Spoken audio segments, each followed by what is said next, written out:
¿Estamos listos para que Dios nos hable, sí o no? Muy bien, voy a transmitirte lo que creo Dios puso en mi corazón. Durante gran parte de mi vida yo he oído hablar de la gracia de Dios, del perdón de Dios, pero creo que en los últimos 10 años, en esta década, recién logré entenderla un poco más. De a poco comencé a entender las increíbles implicaciones que tiene la gracia. Como que siento una pasión renovada por comprender lo que la gracia de Dios significa para mi vida, para la iglesia, para la gente que nos ve de cualquier parte del mundo y para los que no tienen a Cristo, para los inconversos. Cada vez que leo la Biblia con ojos nuevos, o sea, sin que estén viciados o sesgados por la religión, lo único que yo puedo ver es su gracia. Es como que toda la palabra, de portada a portada, de tapa a tapa diríamos, clama por una sola palabra: gracia de Dios. Por eso en cada mensaje que me toca transmitir, independientemente del tema, yo siempre regreso casi monotemáticamente a la gracia de Dios. Y lo hago adrede. Siento que es lo que podemos fluir, lo que podemos dar. Siento que nuestro llamado, en cada mensaje yo trato siempre de dar alguna pizquita al menos de la gracia, porque mi deseo es que veamos a los pecadores como Dios los ve. O mejor dicho, como Dios nos ve a nosotros, ¿no? Mi deseo es que cada vez señalemos menos con el dedo a las personas, ni las condenemos, mucho menos intentemos salvarlas como si acaso pudiéramos, sino que nos limitemos a amarlas. Todo lo demás el Espíritu Santo lo hace de una manera sencilla. Nuestra orden es amar al prójimo, nuestra orden es amar incluso a los enemigos. No nos dijo que tenemos que ir a salvarlos, sí predicarles, pero nosotros no vamos ni morimos por ellos. Pero a menudo solemos ser jueces más duros que Dios mismo, y me incluyo. Uno se pone en juez, vestimos nuestra toga, hacemos repiquetear nuestro martillo y no tomamos siquiera el tiempo de conocer las historias de la gente. Yo digo siempre, detrás de cada rostro adusto, detrás de toda persona que a veces nos puede hasta exasperar, hay una historia triste, hay una infancia. Una vez un psicólogo decía que era una gran experiencia ver a los adultos como niños, que tuviéramos el ejercicio de ver a cada persona como el niño que fue, por lo menos imaginarnos cómo pudo haber sido de niño. Entonces uno ve diferente a ese viejo que nos vuelve loco en el tránsito, a ese chinito que se nos cruza. Cuando uno lo ve chiquitito, cuando uno ve a la señora Chusma chiquitita, diría, algo le pasó en la vida para ser esa señora que hoy se mete en la vida ajena, ¿no? Porque nos olvidamos que todos hemos pecado y que todos hemos vivido. Una vez te conté, e insisto con esta idea de que solemos medir a la gente con nuestro pecadómetro. Etiquetamos los pecados de la siguiente manera: pequeños, pecados medianos, pecados grandes y pecados escandalosos, que esos sí dan asco, ¿no? Sin embargo, en ningún lugar de la Biblia encontramos que haya distinción, que Dios haga distinción entre varios niveles de pecado. Como digo siempre, en la misma lista del homicida aparece el chismoso, en la misma lista. Ustedes dirán, bueno, no es lo mismo comentar un chisme sabroso entre tacos y pupusas que matar a una persona. Bueno, para Dios es exactamente lo mismo. Si no hubieses hecho una lista con pecados más inocuos y pecados groseros, sin embargo los coloca en el mismo listado. Dios no comparte nuestro sistema de evaluación. No mires lo que mire el hombre, lo que mira el hombre, le dijo Dios a Samuel. Yo miro el corazón, no te confundas. Entonces para él, todos los pecados son igual de malos y todos los pecadores merecen o merecemos el mismo amor, cosa que nos cuesta comprender. Pero todos. Ahora, es evidente que los pecados tienen diferentes consecuencias. Cada pecado tiene diferentes consecuencias. Algunos pueden hacernos que nos metan en la cárcel incluso. Otros apenas se van a notar. Hay pecados como la envidia, como los celos, el resentimiento, el chisme que mencioné recién, que no merecen una pena capital o son vistos a través del Código Penal de ningún país. Sin embargo, para el Señor sí.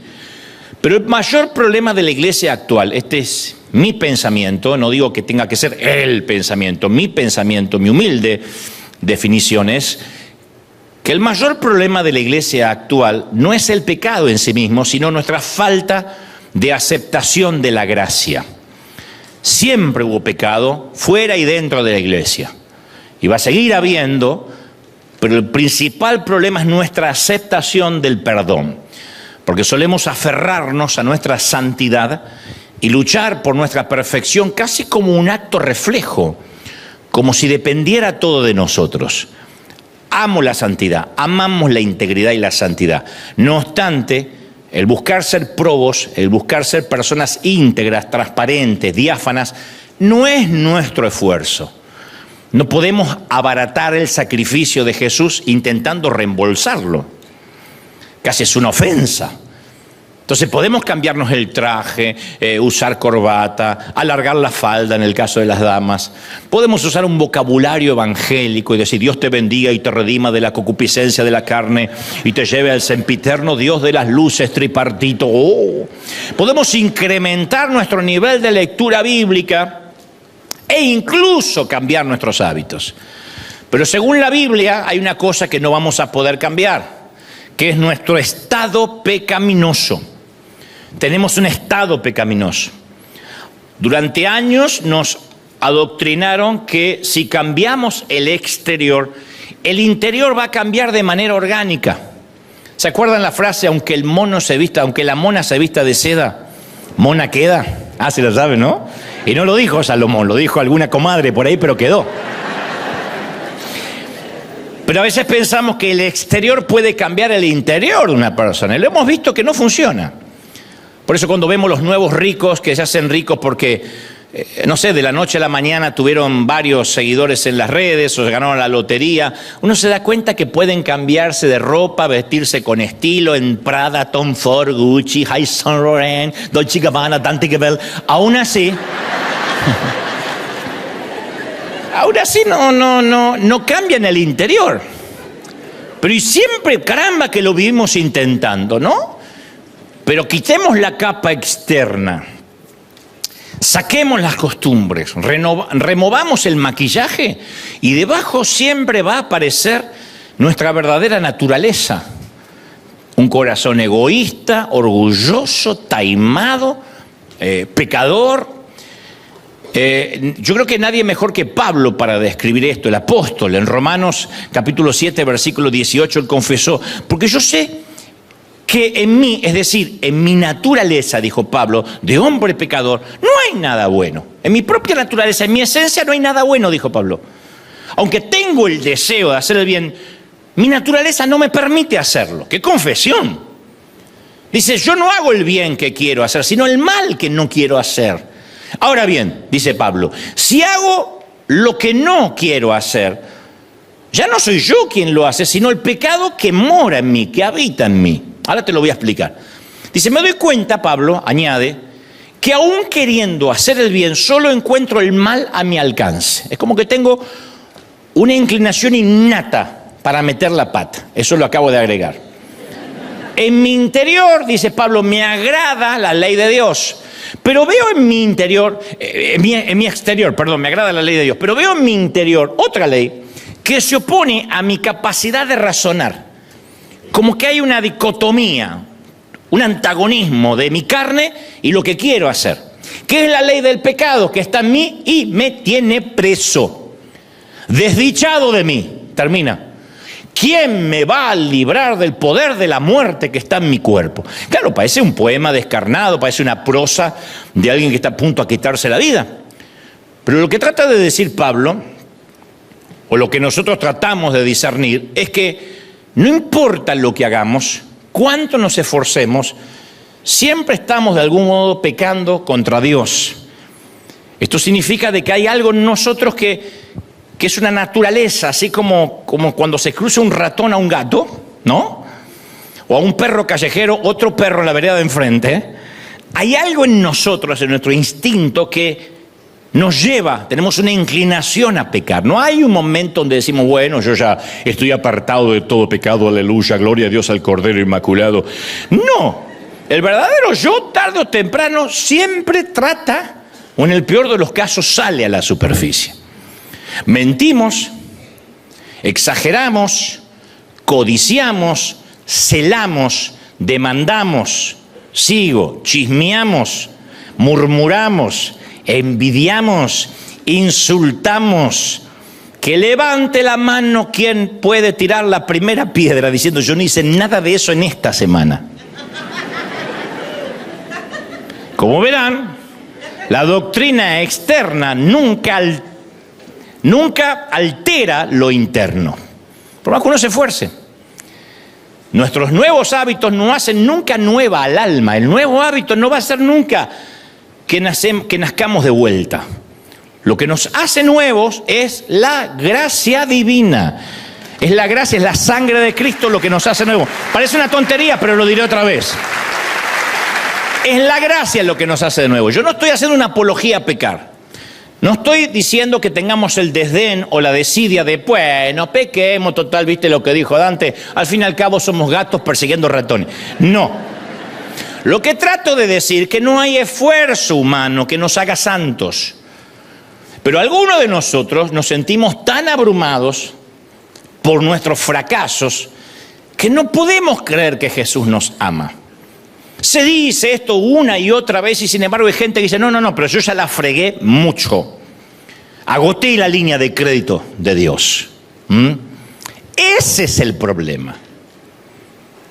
Ese es el verdadero problema. El problema no es que la gente esté consciente del pecado. Estamos todos conscientes del pecado. Caramba que lo estamos. Pero si estamos luchando contra el pecado, no necesitamos más fuerza de voluntad.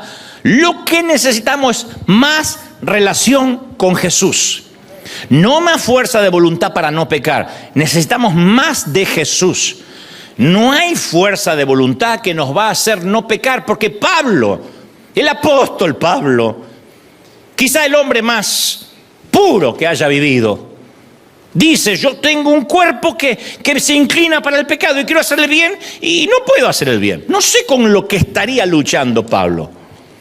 Tendría que ver con esa debilidad, con ese aguijón que le pidió 3 veces que se lo quite al Señor y Dios dijo, no, porque eso te mantiene humilde. No lo sé.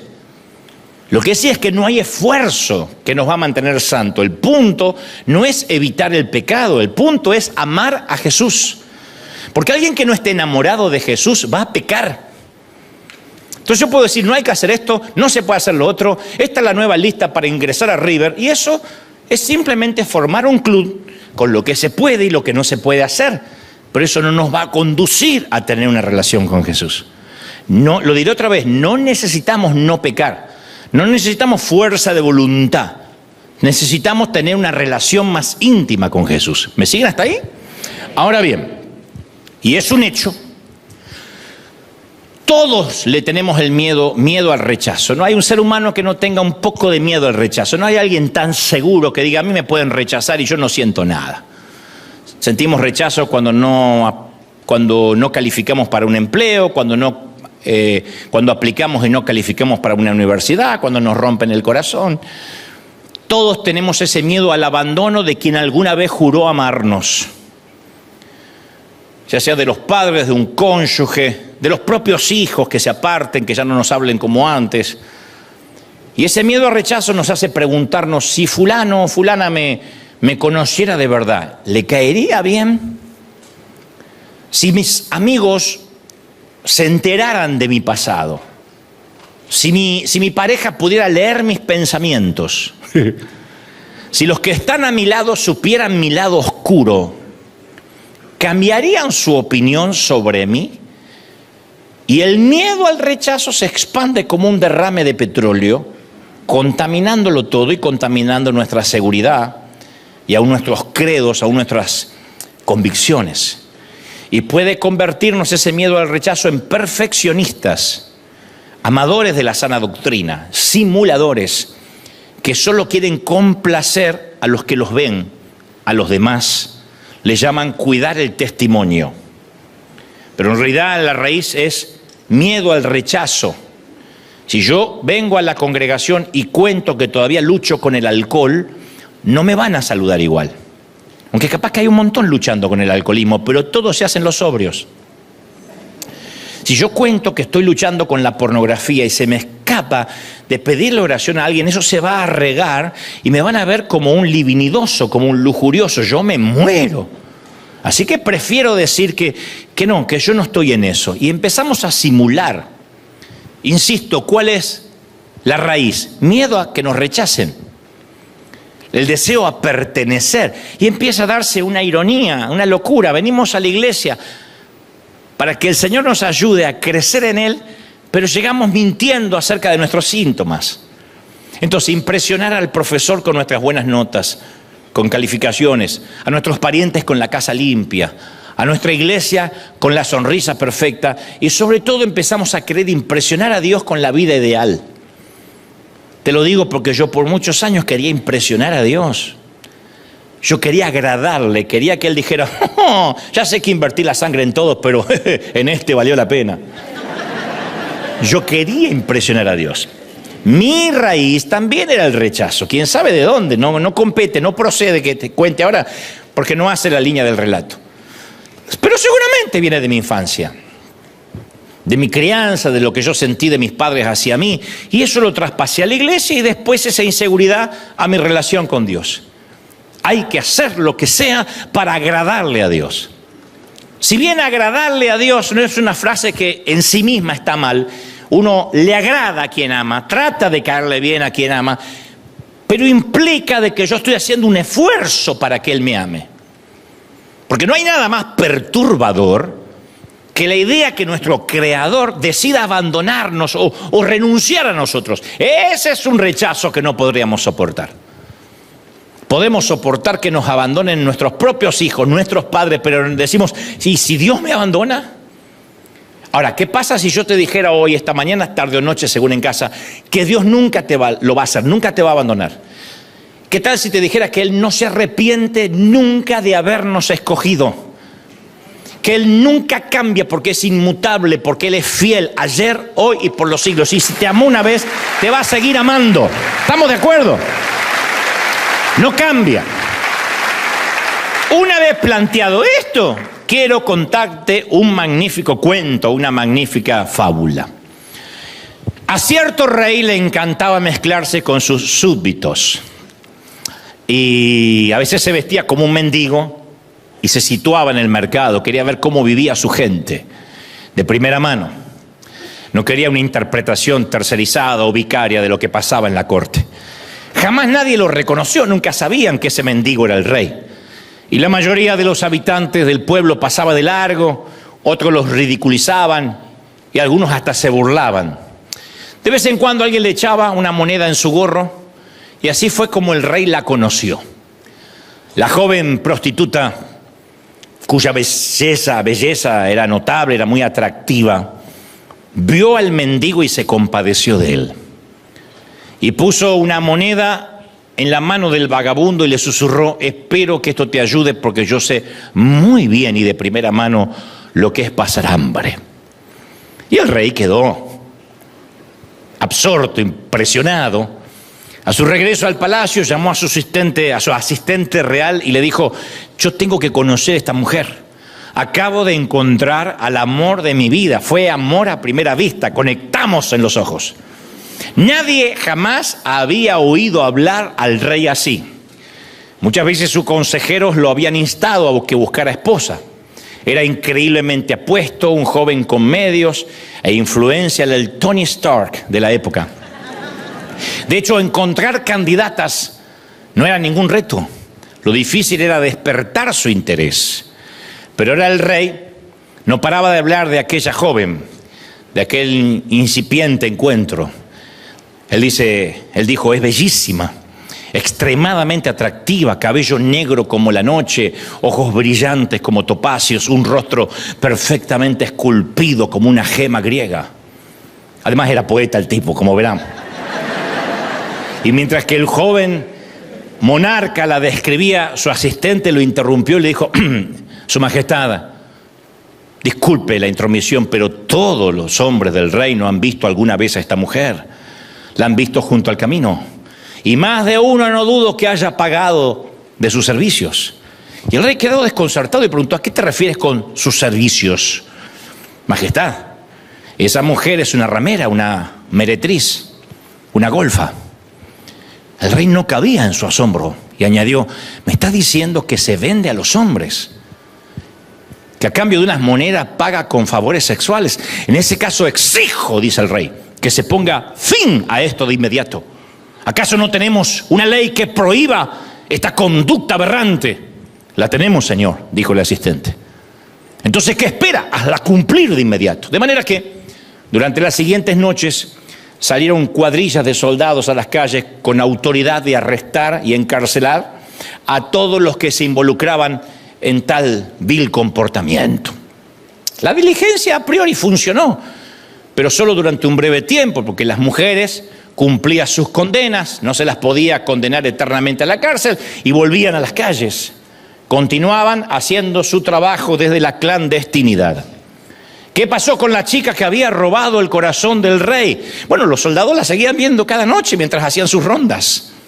Y el rey estaba profundamente desconsolado.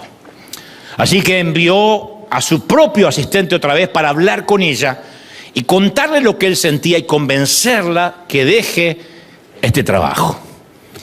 El rey se decía: ¿cómo puede ser una prostituta ser reina? Quiero hacerla reina, pero si es prostituta no puede ser reina. Así que una noche el asistente real la vio parada junto a una taberna, la siguió hasta un callejón hasta que ella se percató, se dio vuelta y le dijo: déjeme en paz. Yo ya cumplí mi condena y esta noche todavía no he estado con ningún cliente. El hombre le aseguró que venía de parte del rey, portador no solo de su autoridad, sino de su afecto. Y ella soltó una risa burlona y dijo: ¿el rey se fijó en mí? Se rió como ella, así. No, porque a mí no me sale la risa femenina también. Mi risa es medio rara. El rey se fijó en mí. ¿Sabe quién soy? ¿Sabe a lo que me dedico? Sí, claro que lo sabe. Sin embargo, ve algo más en ti, muchacha. Si cambias de vida, quizá puede que hasta te lleve a vivir a su castillo. La mujer se quedó mirando al asistente real por un buen rato. La luz de la ventana de la taberna iluminó su rostro y entonces el caballero percibió lo que el rey había visto en ella. Detrás de esos ojos fatigados por la madrugada y el rostro repleto de maquillaje barato, se escondía una belleza pura, diáfana. Si cambio de vida, dice ella. Y los ojos se le empezaron a llenar de lágrimas. Si cambio de vida. O sea, no solo es el rey, sino que me toma el pelo. Si cambio de vida, yo no puedo cambiar. Nadie hace esto por opción. Yo no elegí ser una prostituta. ¿Crees que no intenté cambiar de vida? ¿Crees que no haría otra cosa si pudiera? No puedo. Dio media vuelta y se fue. Y el asistente real fue directo a hablar con el rey y cuando le contó la plática, fue como si un gran peso cayera sobre el monarca. Sacudió la cabeza y por un buen rato se quedó en silencio. Luego, el pensativo rey comenzó a recorrer el patio del castillo bajo las antorchas y entre los guardias. Y al final se quedó quieto, absorto en sus pensamientos. La oscuridad de la noche escondía su expresión, pero su asistente, que lo conocía hace tantos años, sabía lo que sentía su rey. Sabía que era el momento de dejarla ir. El rey era un tipo muy pragmático, muy práctico como todo líder. La olvidaría y continuaría con su vida. Hay miles de mujeres. Sin embargo, se acercó a su hombre de confianza y le dijo: quiero que se lo pidas de nuevo y dile que la voy a aceptar tal como ella es, que no tiene que cambiar. ¿No tiene que cambiar? No, dile que no tiene que cambiar, que puede venir tal como es. ¿No puede cambiar para convertirse en mi reina? Entonces la haré mi reina para que pueda cambiar. La fábula no termina aquí, te contaré su final en unos minutos, hay que aguantarse. Pero cada vez que la relato, la pregunta de cada quien es: ¿acaso hay un rey que haría algo así teniendo tantas doncellas, tantas vírgenes? ¿Elegiría una prostituta, una golfa? convencido que su pacto y su amor incondicional al final la va a cambiar. Bueno, nuestro Rey sí lo hizo por nosotros. Romanos 5:8 afirma: Dios puso su amor en juego por nosotros al ofrecer a su Hijo. Al ofrecer a su Hijo con muerte sacrificial cuando nosotros no éramos de ninguna utilidad. No le servíamos para nada, no buscaba conveniencia a Dios. Dijo el apóstol, sin embargo ofreció a su Hijo aunque no le éramos de ninguna utilidad. Entonces Dios nunca, esto es un detalle que no es menor. Ojalá que lo aprendamos ahora que comienza el último trimestre del año. Él nunca nos pide que nos limpiemos para que podamos entrar en su reino. Él nos lleva a su reino para comenzar el proceso de limpieza. Él nos lleva a su reino para que crezcamos todos los días a su estatura. ¿Lo reciben? ¿Sí o no? Y esto es algo que nos cuesta horrores entender. Parece infantil, pero hasta los pastores les cuesta entenderlo. Nunca calificamos para ser candidatos a la corte del rey. El hijo pródigo regresa todo embarrado y después de haber estado en un estercolero y le dice: yo no soy digno de ser tu hijo. ¿Y cuándo fue digno? Ninguno de nosotros es digno de estar en la corte del rey. Somos inestables, erráticos, inconstantes, muy poco confiables. Si yo fuera Dios, no te usaría. Y si tú fueras Dios, no me usarías. Un día queremos cambiar el mundo y al día siguiente el mundo nos cambia a nosotros. Estamos llenos de altibajos. ¿O no? ¿Quién puede decir, no, yo vivo en las alturas? Bueno, menos pastilla, querida, y regresa a la realidad. Tenemos que entender esto. La salvación no es un salto en la cuerda elástica. Diré esto aunque cause urticaria en la teología de alguien. No es que nos levantamos a la mañana siendo salvos, luego perdemos la salvación antes del mediodía, volvemos a ser salvos cerca de las 3 de la tarde porque nos arrepentimos, pero la volvemos a perder a las 4 porque insultamos a un chinito. Somos salvados otra vez antes de la cena porque nos arrepentimos y nos perdemos antes de ir a dormir por lo que vimos en Netflix. No funciona así.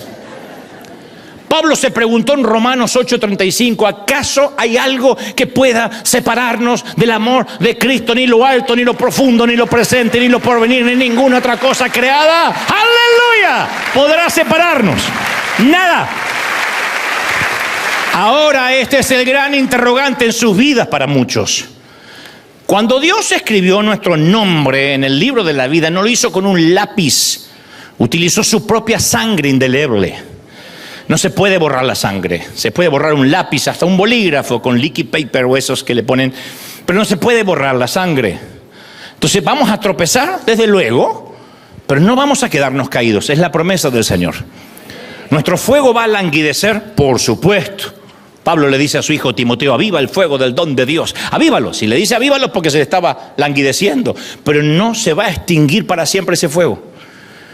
Porque no es que primero guardamos sus mandamientos y entonces Él nos ama, sino que Él nos ama y por eso guardamos sus mandamientos. Es un detalle que cambia diametralmente nuestra manera de ver a Cristo. Yo siempre pienso que si algún día, por alguna nueva asignación divina o porque me estoy por morir, tuviera que dejar de predicar aquí los domingos, yo solo quisiera sembrar un solo pensamiento en la mente de quienes me oyen, uno solo. Que cuando digan, ¿y de qué predicaba este flaco? ¿De qué? O bueno, este argentino que odiaba las pupusas, ¿de qué predicaba?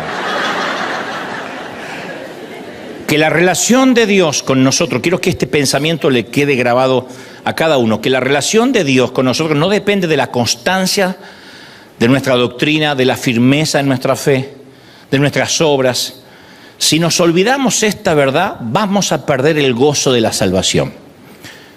Vamos a ser salvos, pero perderemos la alegría de ser salvos y seremos parte de esa gran grey que van con cara de 6 de la tarde a la iglesia, que están al borde del suicidio, sus caras dicen: mátenme. Si ignoramos esta verdad, vamos a perder la paz de ser cristianos. Si no creemos esta verdad, que no hay nada que podemos hacer para que Él nos ame más, nos va a privar de la revelación más maravillosa. Dios nos ama incondicionalmente. ¿Estamos de acuerdo? Nos ama, nos ama, nos ama. ¿Pero lo podemos creer de verdad? Nos ama incondicionalmente. Piensa lo que significan estas palabras. Puedes estar separado de tu cónyuge, separado de tus padres, separado de tus hijos porque no te soportan. Puedes estar separado hasta de tu cabello, porque lo perdiste en algún momento de la vida. Pero nunca estarás separado del amor de Dios y nunca lo estarás. Jamás, never, nunca, nunca, nunca, nunca, nunca. ¿Estamos de acuerdo? Nunca. Judas 1:24 afirma: Él es poderoso para evitar que caigan y para llevarlos sin mancha y con gran alegría a su gloriosa presencia. ¿Qué está diciendo? ¿Que puede evitar que tropecemos? No, va a evitar que quedemos caídos.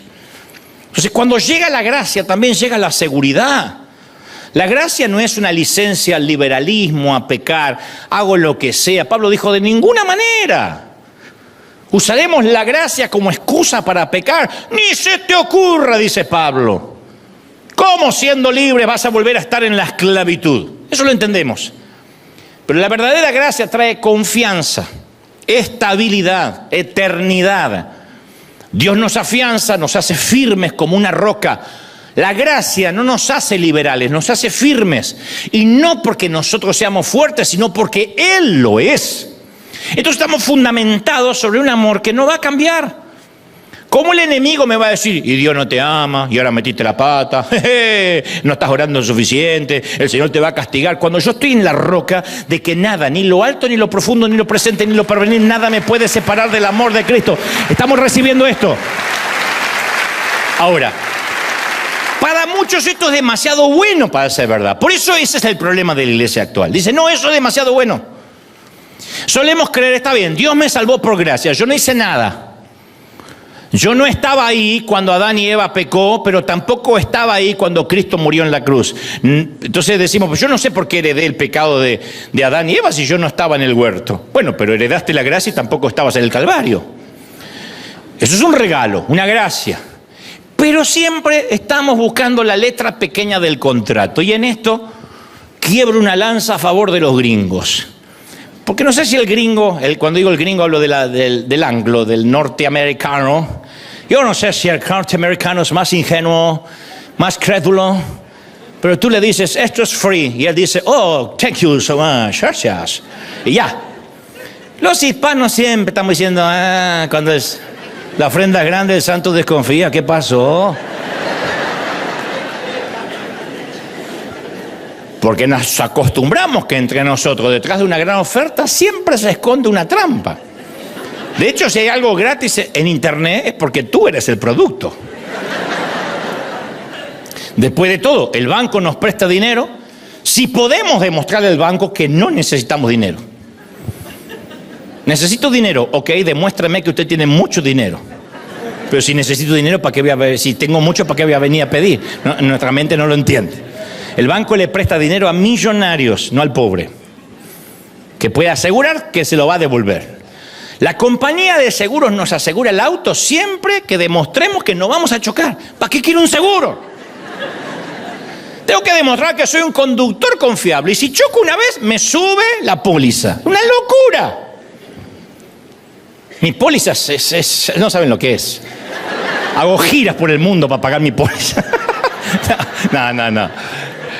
El seguro médico nos dará cobertura siempre y cuando podamos demostrar que no tenemos una enfermedad preexistente. Tengo que demostrar que estoy sano para que me den seguro médico. ¿Y dónde está el negocio? ¿Para qué quiero seguro médico si soy sano?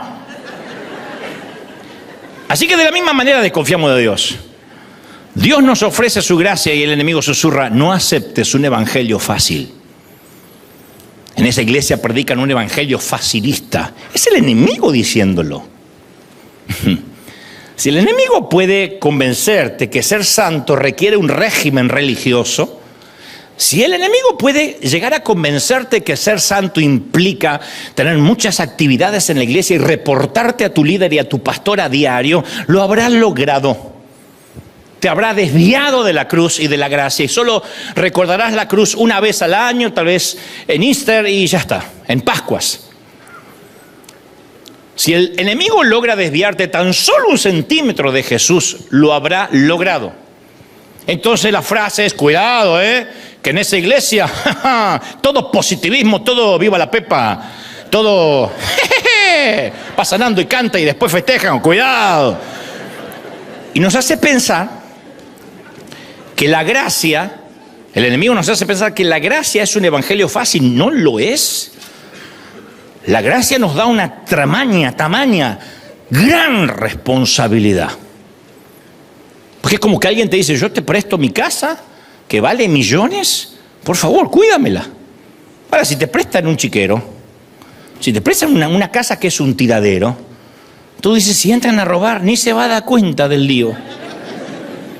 Pero cuando algo es tan lujoso y tan caro, tú no tienes la responsabilidad, no quieres ni tocar, dice, a lo mejor tiro ese jarrón y es un jarrón Mink que vale fortunas. Los míos los compro en Ross, pero Por eso tenemos debate de lo que se puede y lo que no se puede. ¿Qué se puede hacer ahora que soy evangélico? ¿Y qué tengo que dejar de hacer? Nada de lo que hagamos califica como santidad. Lo que podemos y no podemos, lo vamos a determinar conforme la responsabilidad de la gracia que se nos fue dada. Estar a la altura del amor que se nos dio. Pero no hay una lista de qué puedo y qué no puedo. Puedes hacer todo lo que quieras, como digo siempre, lo diré otra vez. Querer pecar y no poder es legalismo. Quiero pecar, pero no puedo porque me van a descubrir. Eso es legalismo, eres un esclavo, porque quieres y no puedes. Poder pecar y no querer es gracia, es libertad. Claro que puedo, pero no quiero. Eso es gracia. ¿Me explico? Entonces, la Biblia describe cualquier intento de autosalvación o legalismo en términos repulsivos.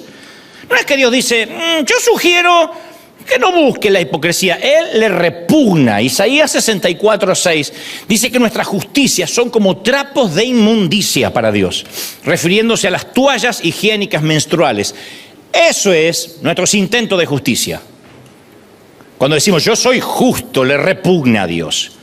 Pablo en Filipenses 3:8 equiparó nuestras credenciales religiosas como estiércol. Entonces, el nacimiento espiritual ocurre por gracia cuando creemos. Te es necesario nacer de nuevo, Nicodemo. Te es necesario nacer de nuevo. Efesios 2:8 declara, porque por gracia sois salvos por medio de la fe. Y esto no es de ustedes, porque es don de Dios, no es por obras, para que nadie se gloríe. Nadie puede decir, bueno, es que yo me merecía que me salvaran. No nos merecíamos entrar al palacio, ninguno.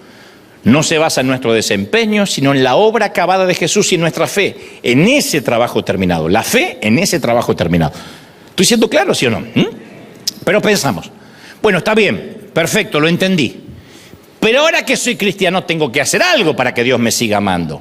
Tengo que agradarle, frase que usamos mucho, hay que agradarle a Dios. Eso le desagrada a Dios, esto sí le agrada a Dios. Y ponemos a Dios como un Dios del politeísmo, del panteísmo, esos dioses griegos, que había que agradarlo con sacrificios humanos o calcinaba a los seguidores de su culto.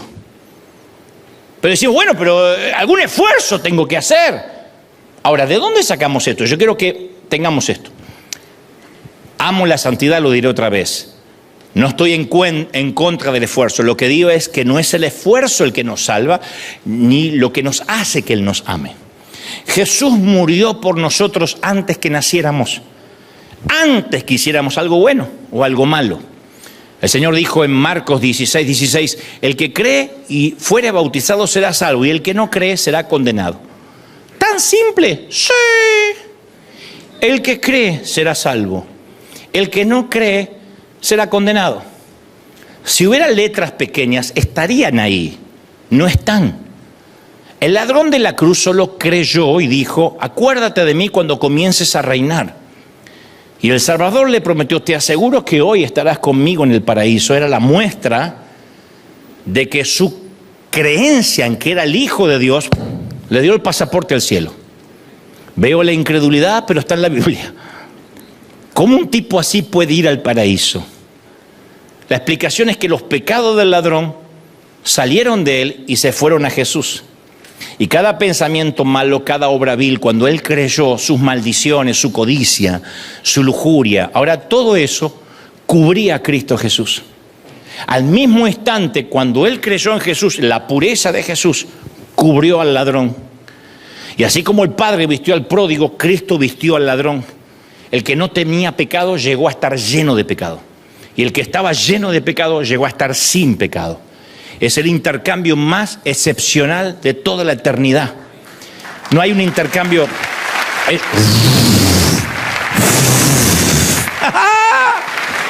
Pablo lo explica en Gálatas 3:13. Cristo nos libró de la maldición de la ley, pues Él fue hecho objeto de maldición por causa nuestra. O sea, nos dieron el expediente perfecto de Jesús y nuestro expediente imperfecto se lo dieron a Cristo. Y como si fuera poco, ustedes dicen, bueno, entonces ese expediente anda dando vuelta por ahí, porque así pensamos los hispanos. En cualquier momento me sacan el expediente. ¿Qué hizo el Señor con nuestro calamitoso historial de vida? También lo dice la palabra. En Colosenses 2:14 dice, anuló el acta de los decretos que había contra nosotros, que nos era contrario, quitándola del medio y clavándola en la cruz. ¡Aleluya! No, alguien tiene que celebrar por esa anulación. Claudico prescribió la causa. Hace unos años atrás, o unos meses atrás, un pastor empezó, supongo que como no tenía mucho para decir de mí, empezó a contar que me conoció de jovencito. Y no, cuando tenía 16 años parece que hizo esto y parece que hizo lo otro. ¿En serio? Decía el otro. Sí. Tengo 57 años y está hablando cuando yo tenía 14, 15. Y no, y cuando tenía 15 era bravo. Yo digo, ¿cómo puede ser que Dios diga, prescribió tu causa? Lo tira al fondo del mar y haya gente con ministerio de buzo. Pero Dios no remueve eso. Ahora, yo sé que algunos dicen, bueno, ok, no puedo discutir eso, es pura Biblia. Pero también la Biblia dice que tenemos que dar fruto. Y yo ya hablé de esto, pero sentí fuertemente de que me gustaría que lo escuchemos de vuelta. Por eso, esto, aunque ya lo prediqué, creo que necesitamos recordar para quitarnos culpa. Esto de que la Biblia dice, pero hay que dar fruto. Está bien, somos salvos, pero ¿qué pasa con el fruto? El fruto del Espíritu. Así que creo que lo repetiré y creo que si Dios me da gracia lo repetiré una vez al año por lo menos, o quizás una vez cada 6 meses. Jesús se define como un gran labrador que corta y poda la vid. Juan 15:1 dice, yo soy la vid verdadera y mi Padre es el labrador. Todo pámpano que en mí no lleva fruto, el pámpano es donde sale la uva, todo en pámpano que en mí, dice Jesús, no lleva fruto, el Padre lo quitará, el labrador. Y todo aquel que lleva fruto lo va a limpiar, lo va a procesar para que lleve más fruto. Juan 15:16 agrega, os he encargado que vayáis y deis mucho fruto y ese fruto permanezca. Entonces, ¿cuál es el fruto que Dios quiere? ¿Me están siguiendo? Sí. Según Gálatas 5:22, amor, gozo, paz, paciencia, benignidad, bondad, fe, mansedumbre, templanza, aguantar la suegra. Son el fruto, no son muchos frutos. La carne no tiene frutos, son las obras de la carne. La carne no puede dar fruto. El que da fruto es el Espíritu y es un fruto. Si es un fruto significa como cuando uno dice, qué rico sabor de esta uva. Todo el sabor está en esa uva, o en esa naranja, o en esa manzana. Cuando dice paz, fe, benignidad, templanza, amor, mansedumbre, significa que un fruto tiene todo eso. No se puede decir que uno tiene amor y no tiene mansedumbre. Bueno, yo tengo templanza, lo que me falta un poquito es benignidad. No, o es fruto o no es fruto. No se tiene una cosa y otra, no es que vamos haciendo checklist. Bueno, paz, benignidad. Templanza me falta porque el otro día en el freeway se me cruzó un chinito, casi lo mato, pero ya voy a llegar. No. ¿Es todo el fruto o no hay fruto? Él es el labrador activo y ocupado que limpia el terreno, Dios, ¿no? El que construye el enrejado de las vides, planta las semillas, inspecciona la planta, arranca la maleza. Él es el buen labrador que cuida a su vid, Dios. Por eso es la iglesia de Dios, es la iglesia de Cristo. Y acá está el dilema. ¿Y nosotros qué tenemos que hacer? ¿Cuál es nuestra responsabilidad? Bueno, la respuesta como acto reflejo es, y bueno, obvio, que como que dar frutos. Tengo que dar frutos. Pero no nos apuremos. Vamos a regresar a la metáfora de la huerta real. Si una rama no da frutos, razonemos. ¿Sirve de algo que el labrador le exija a los gritos a la rama que produzca fruto? ¿Alguna vez le gritaste a una higuera para que produzca higo? ¿O a un manzano para que salgan manzanas? ¿Sirve ordenarle a la planta que dé fruto? No. Lo que tiene que confirmar el labrador es que esté regada, plantada en el sitio correcto y que esté en temporada. En el caso que fuéramos una rama, ¿vamos a producir fruto porque decidimos producir fruto? Nadie decide producir fruto. Bueno, ahora soy creyente y tengo que producir fruto. Como dije una vez, voy a hacer fuerza para que me salga una uva. No va a pasar. Por lo menos en la metáfora de la huerta. En otro lado por ahí te sale una uva, pero no acá. Entonces, aunque apretemos la quijada, ¡aleluya!, no va a salir el fruto. Pero ¿qué nos enseña la religión organizada? Que tenemos que intentar dar fruto. Y ese es el meollo de la cuestión. Decimos, yo voy a ser paciente, ahora mismo voy a ser paciente. Pero es que no puedo, quiero ser paciente, no vamos a poder, no sale la uva. Está bien, voy a ser un dador alegre, porque dice la Biblia que tengo que ser dadivoso. Así que alcánceme ese estúpido sobre para ofrendar y lo voy a llevar a la maldita alcancía. No funciona. No sale así el fruto. La alegría no brota así. Está bien, voy a perdonar a ese despreciable basura. Eso no es un fruto. Eso es un esfuerzo. No se puede dar el fruto a la fuerza.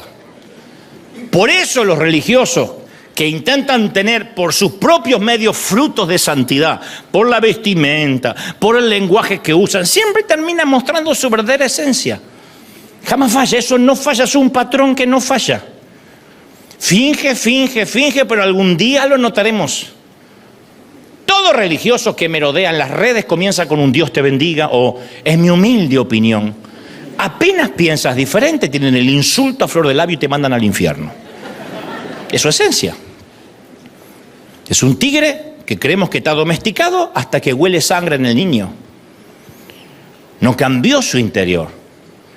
Entonces quiere dar fruto porque lo intenta, pero apenas los provocas, o alguien lo provoca, una situación lo provoca, reacciona desproporcionadamente porque el fruto no es real. Por eso en ninguna parte Jesús nos dice que produzcamos fruto. En ninguna parte dice que tenemos que producir fruto. En ninguna parte, búsquenlo, yo ya lo hice. Es una falacia enseñar, Dios nos ordena a producir frutos. No. Entonces, ¿cuál es la orden que Él nos da? Él dijo exactamente esto en Juan 15, permaneced en mí y yo en vosotros. Es todo lo que hay que hacer. Permaneced en mí y yo en vosotros. Esa es la orden. Permaneced en mí y yo en vosotros. Mirá qué fácil que es el Evangelio. Permaneced en mí y yo en vosotros. Quedémonos juntos. Como el pámpano no puede llevar fruto por sí mismo si no permanece en la vid. Ustedes tampoco van a llevar fruto si no permanecen en mí. Yo soy la vid, vosotros los pámpanos, las ramitas que salen así. No hay ramitas que van por la vida diciendo yo produzco uva solo. No. Si permanece en mí y yo en él, va a llevar fruto porque separado de mí nada podéis hacer. Entonces es sencillo, sí, el que permanece en mí va a florecer, el que no va a tener fruto, el que no permanece será echado fuera como pámpano y se va a secar y lo van a echar en el fuego y arderá. Ahora, si permanecen en mí, mis palabras en vosotros, pedid lo que queréis, será hecho. En esto es glorificado mi Padre, que llevéis mucho fruto y así serán mis discípulos. Que se vea mucho el fruto del Espíritu. ¿Cuándo? Permaneciendo en Él. Se nota. Cuando te enamoras de Él, se te pega su personalidad. No hay que decir, quiero ser como tú, enséñame. No es algo que se enseña, se pega, es inherente. Muéstrame a alguien que reacciona desproporcionadamente, que es celoso, que es envidioso, que es taimado, que es rencoroso, y te voy a mostrar a alguien que no está permaneciendo en Cristo. Pero su vida lo grita. ¿Cuál es nuestra tarea? Permanecer en la vid. Por eso decía al principio, la iglesia no tiene que predicar no peques, no peques, no peques, no, todo lo contrario, permanezcan en Cristo y el pecado no va a ser un tema, el pecado no va a estar en nuestra agenda, no estará en la coyuntura de la iglesia. El fruto aparece orgánicamente, pero separado de Dios no podemos dar fruto. Por esa razón, grábate esto: nadie cae de la gracia, caemos en la gracia. Como nos enseñaba Juan Carlos Ortiz, caemos en la gracia, que es una red. Tus cuerdas de amor me sostendrán. La gracia es una red. Si usted dice, pero yo tropecé, bueno, ¡pum! ¡Tom! Caes en la gracia y vuelves a subir. La gracia nos atrapa en el momento de la caída. Claro que equilibristas vamos a caer. ¿Cómo vamos a intentar cruzar al otro lado del Niágara o de las cataratas del Iguazú sabiendo que uno podría caerse? Pero hay una red que se llama gracia. Entonces no cruzamos la cuerda diciendo, yo voy a cruzar y si me caigo no me importa porque para eso está la gracia. Nadie hace eso, todos queremos llegar ahí. No obstante, si estamos débiles o pisamos mal y caemos, hay una red de contención. Vamos a intentarlo otra vez. Filipenses 1:6 nos recuerda: Dios que comenzó en vosotros la buena obra, la llevará a su fin mientras que el día de Jesucristo regrese. Él va a cumplir, Él no te va a dejar. Le salió muy caro tu vida. Eres una persona muy cara para que Él te abandone y se dé por vencido. Él ya sabía que ibas a caer, te conoce, me conoce. Entonces todo lo que sea más allá de creer, como el ladrón en la cruz, y después permanecer en la vid, es un torpe intento de querer pagarle a Dios por su gracia. Y no nos hacemos ningún favor justificando nuestros hechos, diciendo que damos fruto por nosotros, porque tenemos sana doctrina. Venimos a Cristo con nuestro pecado, pero todo lo que queremos hacer después es taparlo con buenas obras, frutos del propio esfuerzo y doctrina. Y creemos que Dios va a sanar aquello que ocultamos. ¡Qué locura! Juan 1:8 afirma: si decimos que no tenemos pecado, nos engañamos. Si decimos no tengo pecado porque yo ya soy santo, nos engañamos y no hay verdad en nosotros. Pero si confesamos nuestros pecados, podemos confiar en que Dios hará lo que es justo y nos va a perdonar nuestros pecados y nos va a limpiar de toda maldad. Pero hay que confesar. ¿Me siguen? ¿Estamos felices por eso, sí o no? ¡Es maravilloso! Ahora, ¿cómo Dios va a curar lo que negamos? ¿Cómo Dios va a tocar lo que ocultamos? ¿Cómo vamos a poder ser uno con Él? Con la vid, si somos los pámpanos, si somos los que estamos conectados a Él. ¿Cómo vamos a estar conectados si no tenemos comunión porque guardamos secretos? ¿Cómo Dios va a concedernos el perdón cuando no admitimos nuestra culpabilidad? ¿Cómo puede Dios darnos gracia si queremos pagarla? Es una ofensa. ¿Qué hay que hacer? Creer y arrepentirnos a diario. Arrepentirnos, darnos una ducha de gracia, un regaderazo de gracia cada mañana. Porque Dios ya pagó por todos los pecados, todos. Pero tenemos que confesarlo. Pecado que no confesamos, pecado que nos ha de seguir por la eternidad. Pecado que mencionamos con nombre y apellido, pecado que es cubierto por la sangre. Sin sermones, sin dedos señalando el pasado. Solo un llamado a creer, un llamado a confiar. Pero seguimos preguntando, a ver, ¿cuál es el truco? ¿Dónde está la trampa? Porque nada es tan gratis así. Y yo digo, si solamente pudiéramos confiar de que sí, confiar en Él cuando dice en Jeremías 29:11, yo sé los planes que tengo para ustedes, planes para vuestro bienestar, no para vuestro mal, a fin de daros un futuro lleno de esperanza. ¿Creemos en esto, sí o no? Si Dios dice que tiene buenos planes para nosotros, ¿por qué nos cuesta creerlo? Ahora bien, la Biblia dice, así como recibiste de gracia, dad de gracia. Este es el famoso pasaje que usan los creyentes con mente de ratón, que pretenden que le regalen todo. Y van al bookstore, dice, quiero que me den de gracia todo lo que quiera. No, eso no es. Lo que significa es que la única manera es que podemos dar gratuitamente algo es si lo hemos recibido gratuitamente. Y en tanto no hayamos recibido su perdón gratuitamente, no podemos otorgarlo gratuitamente. Si creemos que de alguna manera nosotros tenemos que ganarnos su perdón, también vamos a querer que los demás ganen el suyo. Y eso es el nacimiento del legalismo. Si yo tengo un problema otorgando el perdón, probablemente tenga un problema recibiendo ese perdón. El denominador común es que todos necesitamos ayuda, todos. El truco está en que no lo admitimos. A veces me escriben y me dicen: Dante, si seguís predicando así sobre la gracia, la gente va a empezar a pecar deliberadamente. Y yo, alerta de spoiler, ya todos están pecando. La gente no necesita que le prediquen la gracia para pecar. Necesitan la gracia para tratar con el pecado que ya llevan encima. Entonces muchos pastores establecen reglas por miedo e intentan poner normas que garanticen que sus ovejas van a estar en el buen camino, pero no funciona, de verdad, no funciona. Yo provengo de ahí. Porque el propósito de las reglas es conducirnos a una relación con Dios, pero generalmente la suele reemplazar. Uno se queda con las reglas, con el andamio, y se olvida del edificio que tenía que pintar. Jesús nos amó mucho antes de que hiciéramos nada para merecerlo. Luego dio su vida en pago por nuestro pecado, para que tuviéramos una relación directa con Dios. Y esa es la parte que más debe frustrar a Dios, porque tomamos esa asombrosa relación basada en la gracia, llena de amor, y construimos un muro de reglas alrededor. Y convertimos la relación en religión. Cuantificamos, codificamos, clasificamos la gracia. Establecemos reglas que nos mantengan alejados del pecado. Y nuestra solución termina siendo nuestro problema. Por eso en la mayoría de congregaciones todo gira en torno a no pecar. No peque, hermano, si está en pecado pase el altar. Yo sé lo que hiciste el verano pasado. Bueno, esa es una película, pero... Cuando confeccionamos reglas porque tenemos miedo que las personas pequen, terminamos pasando por alto la fe y la gracia. Y no es el miedo el que nos salva, sino la fe. Nunca dice el justo por miedo vivirá, sino el justo por fe vivirá. El temor al fracaso es una profecía que tiende a cumplirse. Lo que temes te sobrevendrá.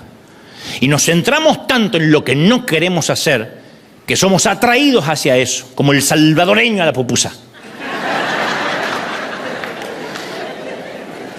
Algunas veces nuestro celo por evitar el pecado nos lleva a dejar a un lado la gracia necesaria para evitarlo. Lo diré otra vez. Nuestro celo por evitar el pecado nos hace pasar por alto la gracia que necesitamos para evitar ese pecado. Entonces le decimos: Señor, gracias por perdonarme, pero a partir de este momento yo me encargo de mi vida. Y nos metemos en un búnker religioso, en un monasterio lleno de reglas, de leyes, a la que llamamos sana doctrina. Mira, yo no soy tu juez ni tú eres el mío, te lo digo siempre. Y cuanto más tiempo llevo predicando, más propenso estoy a decirle a las personas que se aferren a la gracia, y nunca les digo lo que tienen o no tienen que hacer. Me limito a abrazarlas, a orar por ellas. Siempre repito que si lo que buscas es una lista tonta de lo que debes y lo que no debes hacer, esta no es tu iglesia, esto no es River, te equivocaste. Primero porque no soy suficientemente inteligente para decirte qué hacer en cada circunstancia. Pero hay una respuesta sencilla y a prueba de fallos. Funciona en todas las culturas, en todas las épocas, en todas las familias y en todo tipo de personalidades. Una relación con Jesús real, pegados a Él. Orar para conectarte con Él. ¿Me están siguiendo, sí o no? Las doctrinas tratan la conducta, pero no el corazón. Las doctrinas no sanan las incoherencias, las fracturas en lo profundo de nuestra alma. En cambio, la gracia es interna, es a nivel corazón, a nivel arterial. Las reglas son ordenadas, lineales y siempre se rompen. La gracia no es lineal, es caótica, es impredecible, incuantificable. ¿Cómo Dios puede amar a ese tipo? De hecho, pueden mirar a alguno acá y decir: ¿cómo Dios puede amar a esa gente? Las reglas nos hacen mantener una distancia de tu vida para no complicarme con la relación. No ocurre con la gracia. La gracia arriesga su reputación, come con pecadores, sacrifica su agenda para ayudar a la gente, no se distrae con la doctrina y se olvida de la gente. Jesús se juntó con lo que hoy vendrían a ser proxenetas narcos, prostitutas, travestis, drogadictos. Se relacionó con toda gente que el judío evitaba, el judío respetable evitaba. Ninguna persona que se respetaba a sí misma se arriesgaría a hacerse amiga de ellas para que no se las culpara por asociación. Que no salga en Instagram, que no salga una fotito en las redes con quién estoy. Los reprendían, les predicaban, los criticaban, se burlaban, pero estar con ellos nunca. Y a Jesús no le importaba el escándalo. Le gustaba pasar tiempo con los pecadores. Por eso pasó gran parte de su ministerio juntándose con la chusma, con la gente rota, con personas que defendían el aborto. Hablaba, comía, lloraba con ellos, les servía. Para él no eran un proyecto de caridad, les importaba, los escuchaba. Dijo, los sanos no tienen necesidad de médico, sino los enfermos. Se rebajaba a su nivel porque sabían que ellos nunca iban a estar al nivel de él. Y no se dedicaba a mostrar lo bueno que era y lo malo que eran ellos. Quería ofrecerles esperanza. Era amiga de las personas que estaban dispuestas a admitir que tenían problemas. Y querido, querida, si entendemos que tenemos debilidades que nos superan, Jesús va a estar conectado a nosotros. No tenemos que ser buenos para ser amigos de Jesús. Necesitamos ser sinceros, auténticos y confesar nuestros pecados. La Biblia es clara, vamos a pecar. Ustedes van a pecar. Más tarde o más temprano, la fuerza de voluntad, la educación, la doctrina no será suficiente. Te lo profetizo, vas a pecar. Y Dios no nos va a eliminar porque tuvimos un aborto, porque nos emborrachamos o porque miramos pornografía. Sí, es verdad que el pecado Dios lo entristece, pero nuestra maldad no cambia ni por un solo instante el amor abrumador que tiene Dios por nosotros. En todo caso, hace que se sienta más decidido a rescatarnos. Él jamás va a tirar la toalla por mucho que escapemos de él. Nunca se dará por vencido con nosotros.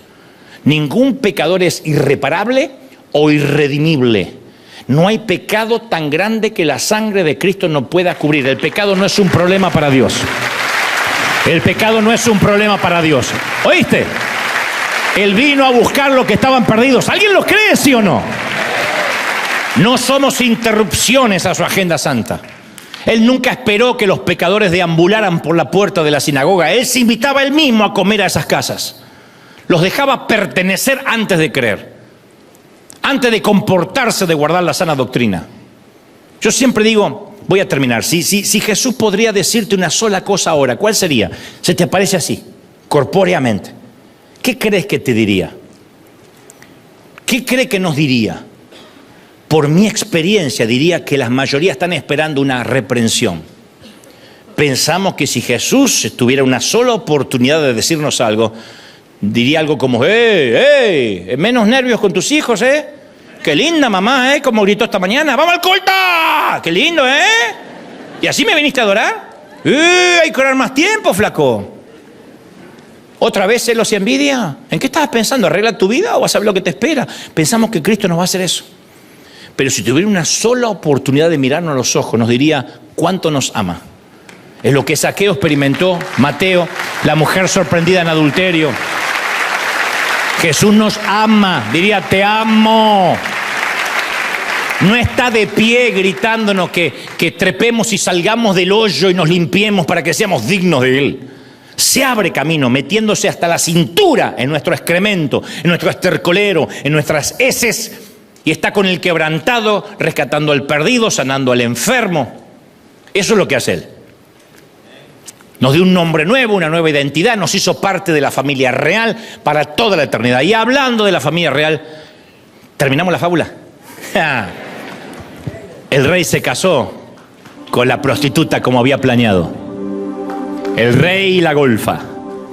Uy, no sabe lo que fue la prensa, las redes. Pero la llevó al castillo y la trató con amor y respeto. Y tal como había prometido, ella empezó a cambiar. Conforme pasaban los días, dejaba atrás esa vida en las calles y se iba convirtiendo en una verdadera dama en la corte. Quería estar a la altura. Ya no la definía su oscuro pasado. Ahora vivía rodeada